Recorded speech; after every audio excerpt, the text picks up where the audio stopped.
Good morning. Welcome back to That Girl Shift or Chronicles of a Country Girl. This morning, what we're going to do is make some bread. I know, big surprise, right? But I ran across a recipe the other day, and I have to share it with y'all.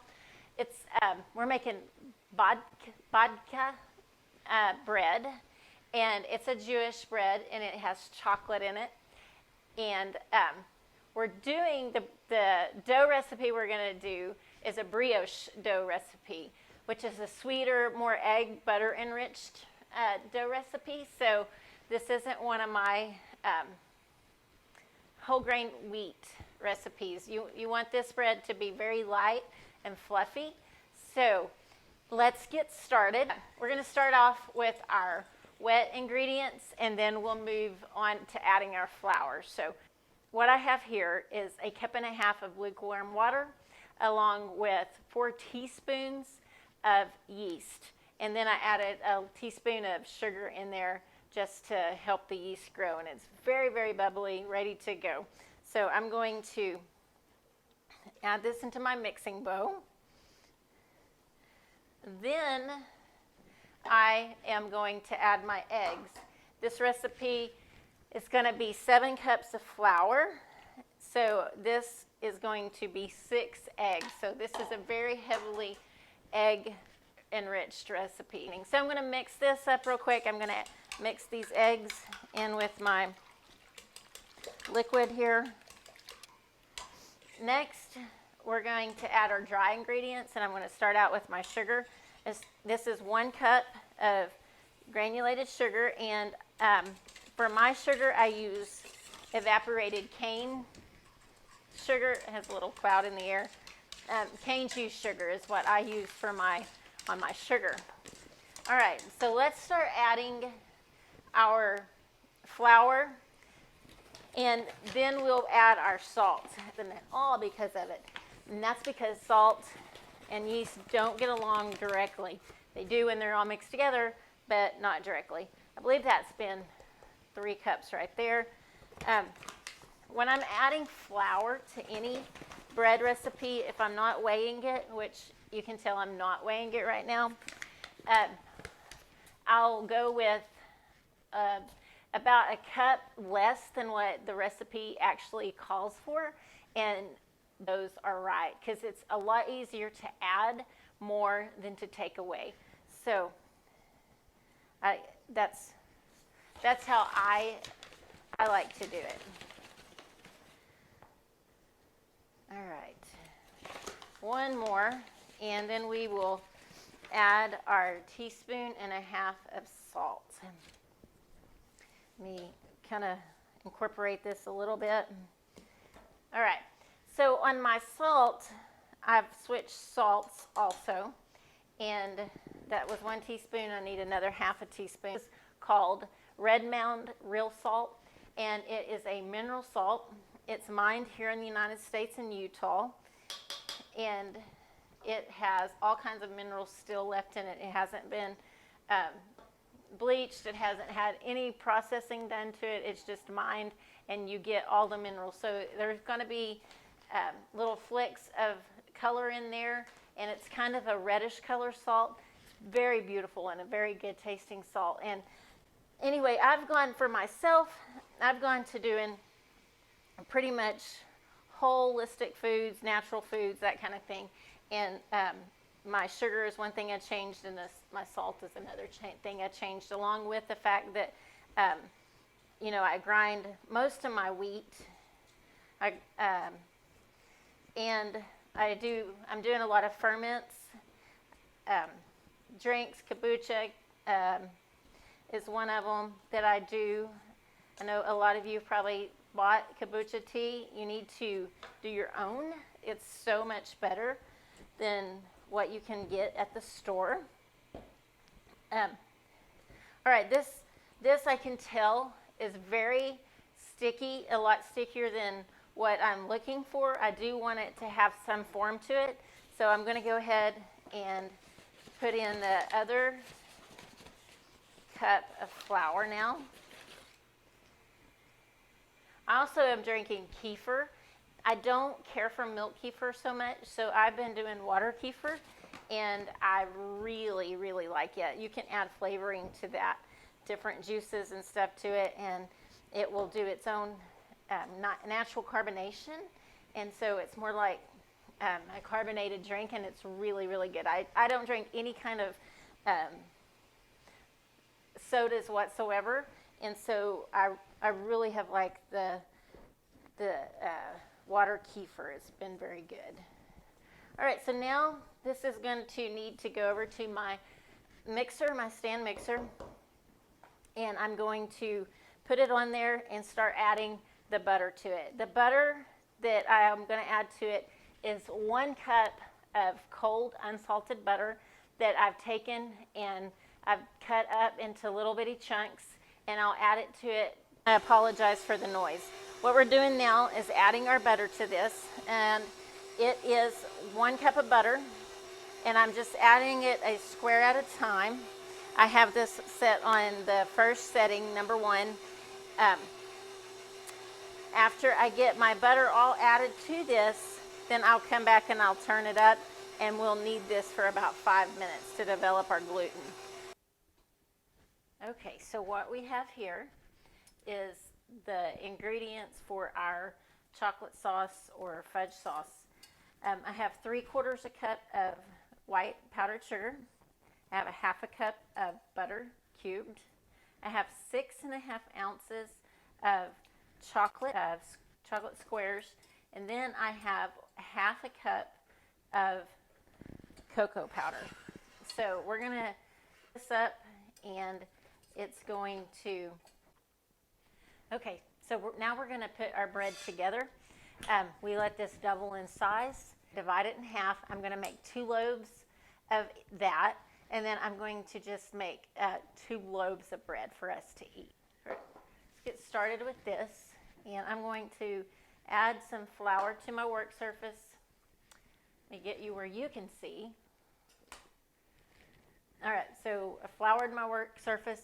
I have my oven preheating to 350 degrees, and I have 2 prepared loaf pans. So what we want to do is, this is a really, really wet dough. So we're just going to start working this dough like you see me doing right here, with the dough scrape into it. And we are developing gluten in our dough here. We're also making it where it's going to be more manageable, so we can actually form that ball. We can roll this out, spread our chocolate sauce in there, and then roll it up. Just slowly working in a little more flour, turning it as we go. Anyway, I don't want to work it so much that my dough is going to be tough dough. I want to keep it where it's going to be soft and pliable. So what we're going to do now is I'm just going to add a little bit more flour, push it together, and I'm going to push this out, rolled out a little bit thinner, more into a square. It's a very pretty, soft, yellow dough. And of course, if you're watching the first part of the video, you know that's because we added a lot of eggs. And let me tell you another trick about rolling out dough that you can do. Dough is a pretty good consistency. The lacticity in it is really good. It's not a real soft, wet dough. It's a drier dough. And you're wanting to work with it, but you don't need any more flour added to it. One thing you can do is spray your work surface with a little bit of baking spray, like you would spray your baking sheet with, or you can, put a little bit of oil on your hands and work it. And that way you don't over saturate your dough with flour. So, all right, so I have this all rolled out. I'm gonna make sure my edges aren't sticking, and do that just by going around with my dough scrape. And looks like, sorry about that, looks like we're good here. So now we're going to take and we're going to add the chocolate sauce to this. And I want you to get a good look at this. All right, so we're going to add the chocolate sauce to this. And here's our chocolate, and I'm just going to start by placing it in the middle of my dough. And we're going to just spread it with a spatula. Now we don't want to come all the way to the edge when I say right up to the edge. But we're going to leave us a space, a working space around the sides of the dough. We don't want to just like put it right to the very edge of the dough, because you do want it to stick, your dough to stick when you go to work it. So let's get a little bit more chocolate sauce on here. So today is extremely nice outside here. It's in the 70s, and we haven't had a lot of fall weather. We don't get a lot of fall weather here. We're more arid, dry. We're not desert, but it's definitely more arid and dry here. And it usually stays pretty warm in the fall. And then all of a sudden, just overnight, it'll be like, oh, we're going to freeze. But today has been more like a fall day, and it's been really, really pleasant outside. So I've been out helping my husband. He's building a deer stand, and I've been out handing him tools and just kind of going to get whatever he needs me to go get. It's an enclosed deer stand. Muzzleloader season will start, I guess, next weekend. So he's trying to get this done up in time it's already usable. He's just trying to get the outside in the dry, so to protect it from weather. He don't want it to have made this deer stand and then it rot on him. So, all right, so we got our chocolate sauce spread over this. Now, I want to say this. If your dough develops any tears in it while you're rolling it, it's going to be okay, because more than likely they're going to be folded into it. So let's just start here and roll it. I roll it towards me. You do whatever's easiest for you. I make a lot of cinnamon rolls, so for me, the rolling it to me is just the way that I've always done it. If rolling it away from you helps you, then by all means roll it away from you. I like to use my dough scrape as I go. Anytime it starts to stick, you just go in with that. And all right, so we take this long piece of dough and we're going to kind of smush it together a little bit. And the reason we do this is because we need the bulkiness of it more than we need the length of it. And now what we're going to do is I'm going to cut this in two. And you can use a knife if you want, but I prefer to use my dough scrape. And see, it just cuts so easy right down the middle. Now we're going to turn it over. And it is sticky, so I mean, you're going to get some chocolate out, you're going to get dough, but that's okay. All right, so we want this part, we want the chocolate part to remain facing up is what we want. And we're going to just start, in a sense, braiding this together. We're going to overlap. We're stick the first two pieces at the ends, we're going to stick those together, and then we're going to just start weaving it back and forth into a braid of sorts. While we work this, we want to keep the chocolate edge facing upwards. And then we stick the ends together. So then I'm going to take it and I'm going to bunch it back up like this. Push the ends underneath themselves to hold together, because that's what we want it. We want it to stay together. And I want to take one of my prepared loaf pans that I've prepared here. I've sprayed it, and I'm going to place our dough into my loaf pan, just like that.